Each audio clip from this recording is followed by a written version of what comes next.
Hello friend आज mini blog को आपण मानक स्वागत जनाऊँ मु ज्योतिर्मयी आज एक्चुअली अष्टमी वीडियोटा मु अष्टमी दिन बनई हेले तार नेक्स्ट स्टेप पोस्ट करुच्ची कहीं मत टे टाइम अभाव मु एडिटिंग कर पारि नथिली सेतिपई टिके लेट प्रोसेस रे अपडेट करुच्ची आपण मानक जदि भल लागिबो तार लाइक सब्सक्राइब करदेबे ठीक अच्छे। आज आमे मु एक्चुअली भुवनेश्वर अच्छी आमे मोर फ्रेंड और मु मिसिकिना आमे हल्दी पत्र पिठा बनाऊँ देखो ता प्रोसीजरटा केमती आमे तीन टाइप रो पिठा बनाऊँ जोटा कि माने बिरी चावल रे होउची पिठाटा किंतु गोटे गोटे गोटे आमे नड़िया पुर रे बनाऊँ गोटे नड़िया आउ छेना पुर रे बनाऊँ आ गोटे मटर और आलू रे बनाऊँ देखो ता प्रोसीजरटा केमती आम एक्चुअली आज फास्ट टाइम बनाऊँ देखा जाऊ हो सारा पर जना पड़ो तार टेस्ट केमती आसो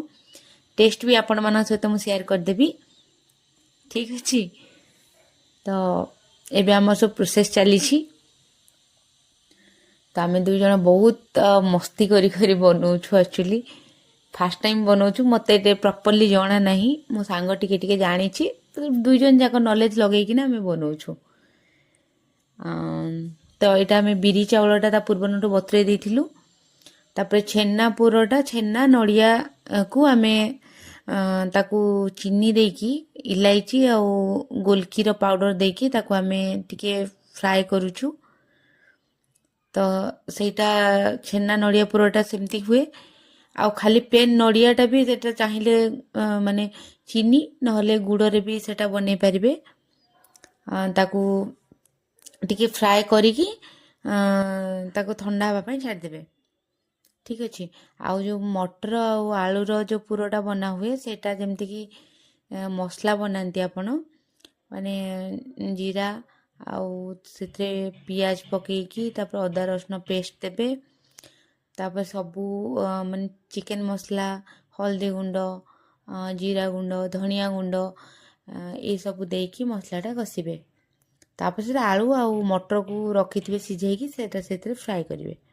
कलापर ताको ठंडा हवा छाड़देवे फिर बिरी चावल रे से पुरटा को देकी ताकू इडली छांच हो कि जमी भी पानी तलपटू तो बांफ देकी ताकू सिझेबे पिठा को 15 मिनट 20 मिनट भितर सेटा हो तापरे खाइबे आउ